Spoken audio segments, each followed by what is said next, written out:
Building a lifeline for animals is what we'll be talking about today. We are at Animals Fiji. I am with one of the co-founders of Animals Fiji, which has been going for 15 years now, doing an amazing job helping animals around Fiji. I'm with Casey here. Hello, Casey. Bula.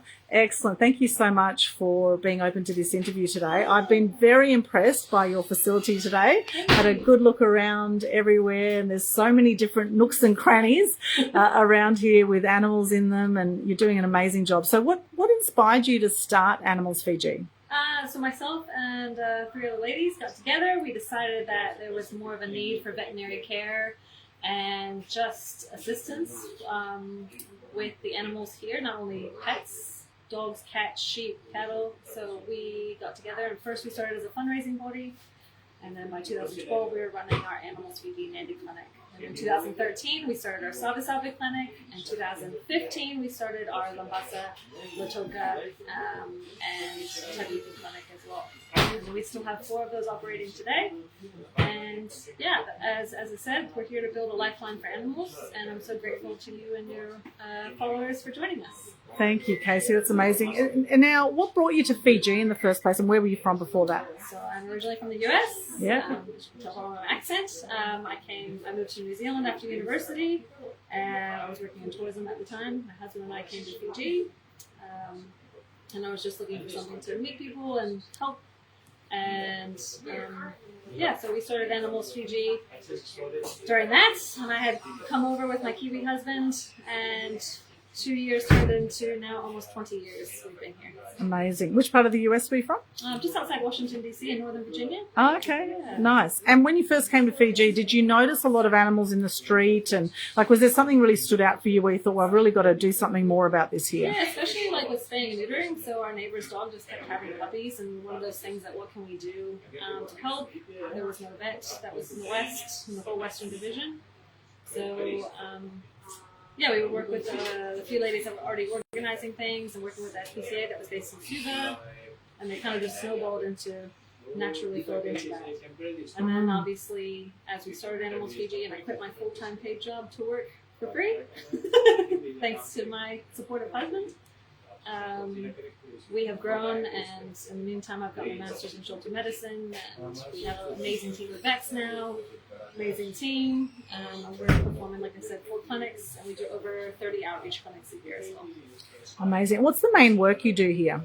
So obviously providing veterinary care, but obviously the other second one would be to that, besides the immediate of being reactive veterinary care, we're trying to be proactive. So we work a lot in dog population management. So the dogs that a lot of tourists like yourself see when they come to Fiji, they see free-roaming dogs. And there's nothing wrong with free-roaming dogs as long as they're spayed and neutered or desexed, receiving parasite treatment, and regular food and water, and someone's looking after them. It's kind of like the lady and the tramp. The tramp. We need to make sure that someone's somewhat taking responsibility for their care. Yeah, and of course desexing is a big part because, you just end up with more and more animals in the street. Is there as big a cat problem here as there is a dog problem? So that's coming. So in a lot of Western countries, you will have more of a cat problem now because the dog population has been more under control, I guess you could say. So as the dog population goes down, the cat population will go up. So we're trying to do that simultaneously. But dog population management or cat population management is not a dog problem. It is a human problem. It's our behavior that affects the populations. We're the ones that are inadvertently feeding through rubbish or on purposely feeding, but then not taking responsibility. So we need to make sure that if you're feeding an animal, that you're taking responsibility to at least get it desexed and make sure it has the 5 freedoms, or the 5 domains looked after it. So obviously having shelter and water, making sure that has enough freedom from pain, being able to exhibit its normal behavior. So it's the humans that need to change, not so much. Yes, and Oh, sorry. I've often said, hurt people and hurt people hurt animals, and that's normally how it starts. And Beck was saying earlier, there's a big domestic violence problem here in Fiji, and there is in Australia as well. So what are some things that can be done to help educate some people to be more responsible pet owners? And if they are hurting, what do you suggest that they do? Yeah, I mean, obviously, when we talk about the linkage between domestic violence and animal abuse is very tied.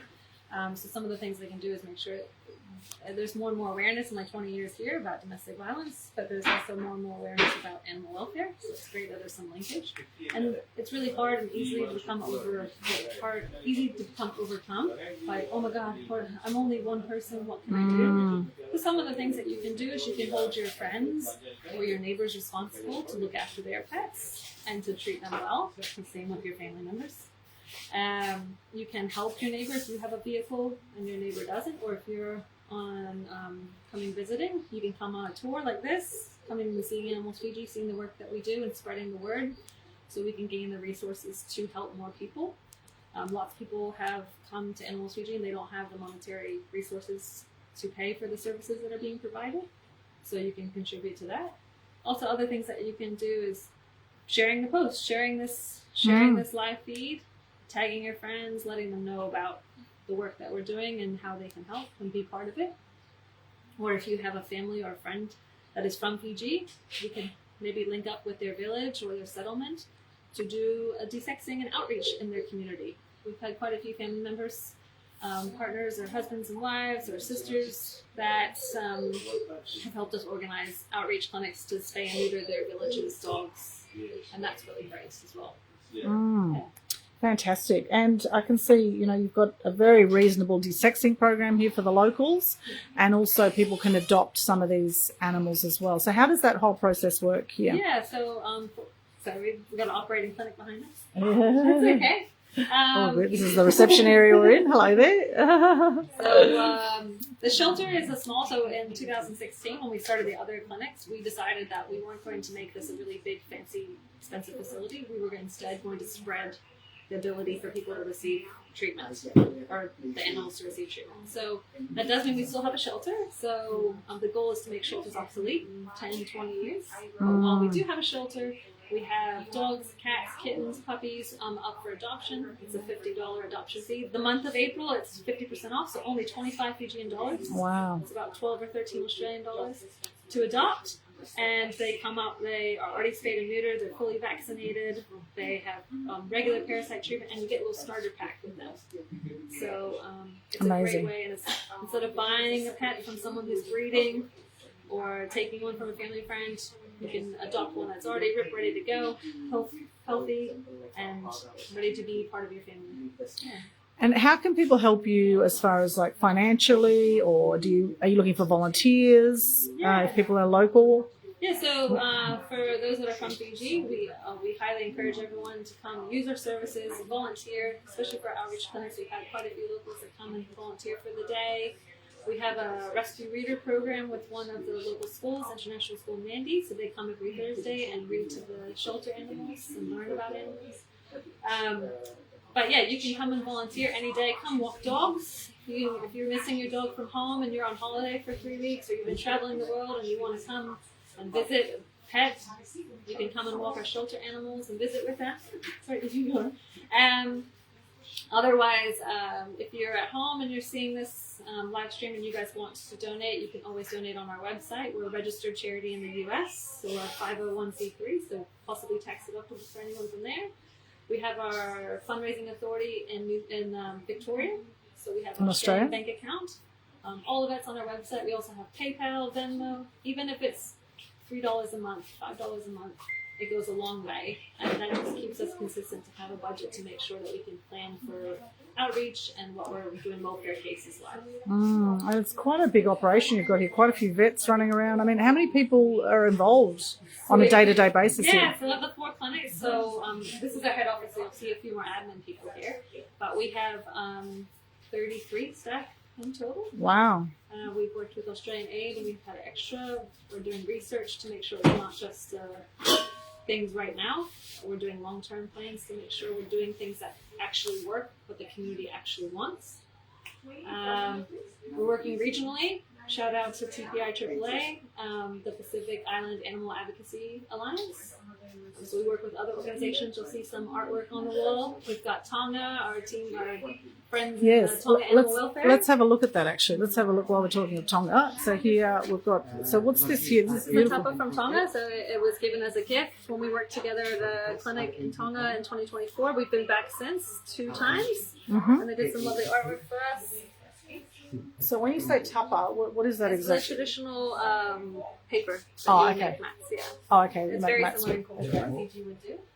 And so that's working with the Tongans. That's beautiful. We've had some lovely artwork donated to us to make our wall pretty. And then this one is from the Marshall Islands, from RMI Love Animals. They gave it to us when we had a team go over, because there was no vet based in the Marshall Islands as well. So we work with those organizations as well. Wow, that's fantastic. And that says Animals Fiji up there. So that's woven by local artists. That's amazing. And where was that from? This is from Fiji. So Fiji, yeah. Okay. Yeah. Amazing. Isn't that clever? So clever. Brilliant. Absolutely love that. And this one here, this is staff only, but it's a cute cat there. And we were just hanging out with the cats before in a little cat pen before. Some gorgeous little kittens and puppies. We've got adorable. So on our website also we have merchandise, but this is really cool that I'll point out. These are bags. This is working with an organization called Rise Beyond the Reef. They do remote women empowerment, teaching a skill. So they're doing screen printing, and then obviously screen printing our logo. So our bags are for sale for 25 Fijian dollars. And our website has a bunch of t-shirts made to order, different size, different colors, different designs. Yeah. And some of your items there. And I actually booked a tour online, which was amazing too. So for those who want to come, they can also just go on your website and book. Yeah, people can either make their own way here, or we can pick you up at your hotel within the local area. Which is amazing, and drop you back to the airport, which is where I'm going a bit later today, which is fantastic as well.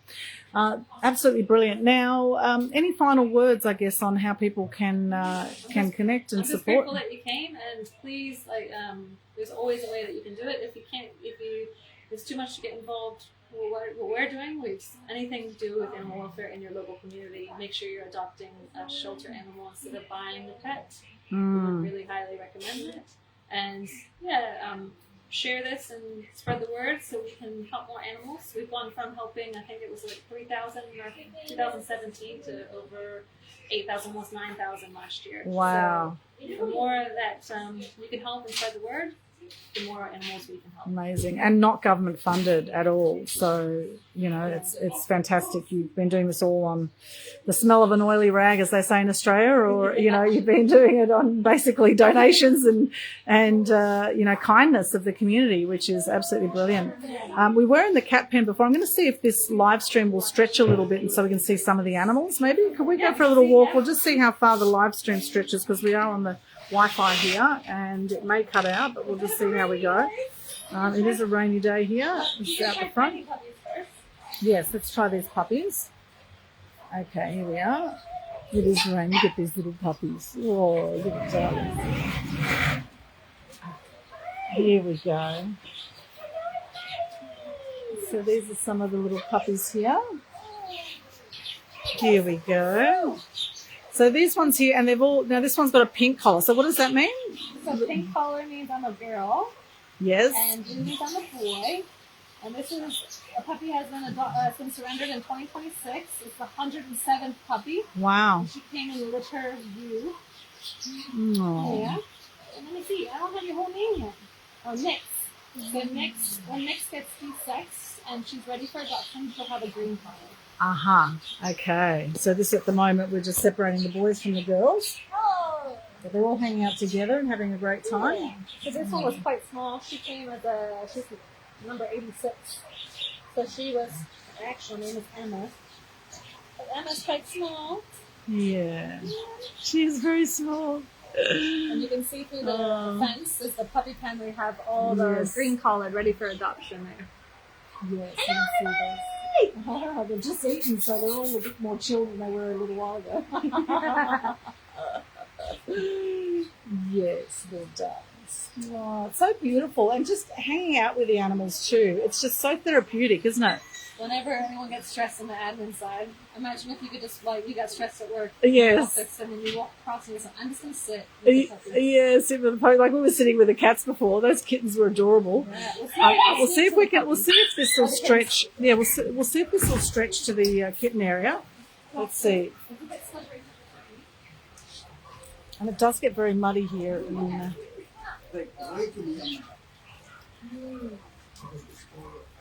So they just had there's the Animals Fiji bus. And there's your bus there as well, which is great. That's the area you can hear the dogs barking out the back there. This is some of the little doggies. Hello, doggies. Hello. Hello, little sweethearts. What are you guys doing? Aren't you adorable? Hey? Aren't you just adorable? And these are the kittens over here. You might be able to see through here. There we go. Well, this is the catorium. Yeah, the catorium. Oh, the catorium. I love it. And this is the little kittens that have. Everyone's tired now they've had breakfast. So they can go indoors and outdoors. There's a little outside section. Hello. Hello, lovely. The Aggie is in charge of them today. She's trying to take a profile photo. Oh, they're so adorable. So these are up for adoption now. So there you go. Beautiful. Well, I think that gives us a bit of an idea. And then you've got other sections. Let me know about your other sections there. We won't go through. We won't go through them, but I've got, well, we can go to hospital really quick if you like, but we've got hospital, which is patients that are here for temporary, whether they've got a wound or bandage hand, they could be sheltered, but most of them are owned or ones that are in need, welfare cases. And then we've got our dog pens as well. And if you would have come at this time yesterday, we also had a horse surgery on the hill there. Oh, wow. Up on the hill here. Wow. We had to move the cars, and we had a horse surgery. So we're doing home visits and farm visits as well. Amazing. Amazing. Well, if we can, let's see how we go with the hospital. Let's see if we have a little look at the hospital. And the doggies want to come with us, of course, but... Okay, here we go. This is our little hospital area. Oh, this is all the... We've got this lovely three-legged doggie. She's in shelter. She got in a dog fight. Oh, dear. So Eve is a shelter animal, but she didn't like a new introduction. We did group housing. She didn't take it very well. We've got another lovely, but she'll be going down next week. Okay. This is an owned pet who was attacked by another doggie. We're very scared, as you can see, but we had surgery to clean out our wounds, so we'll be going home probably today. So dogs do get quite territorial, don't they? With their... We were just spayed, so we're in recovery. Okay. Surgery today. Yeah, which means, and the surgery means not vaccinate. Spaying and neutering. Yeah, it depends on what they're having. Yeah, it's a spay. Yeah. So desexing, basically. Yeah, spay. So some of these are shelter. Okay. Sick puppy. Oh, sick puppy over here. Yep. Oh, darling. Oh.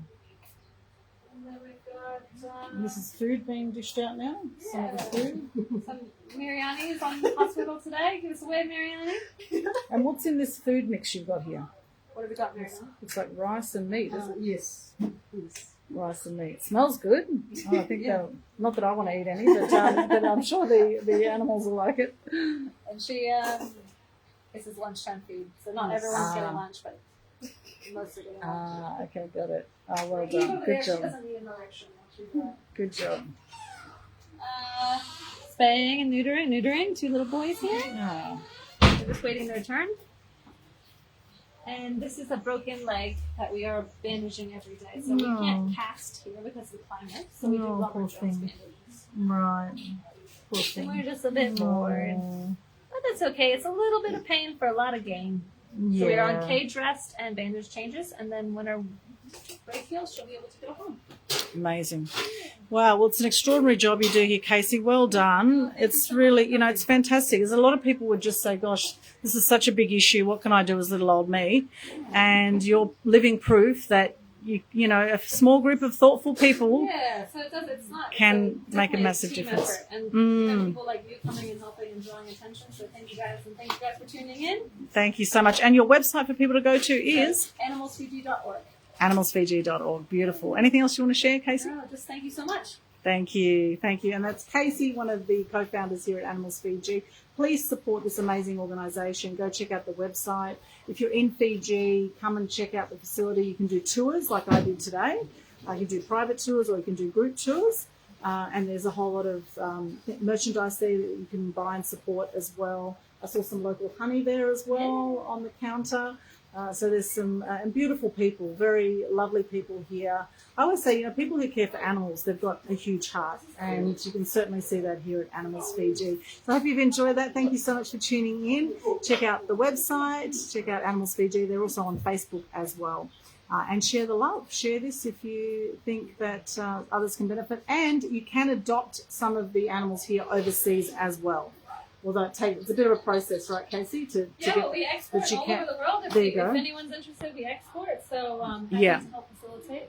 Australia's a bit more challenging than other places, but it's still possible. Yes, could take a few months, but they could also get some animals overseas. So you could give them a great home in another country as well. Yeah. Beautiful. Thank you, Casey. Thank you so much. Thanks for joining us. Have a beautiful day. We'll see you next time. Bye.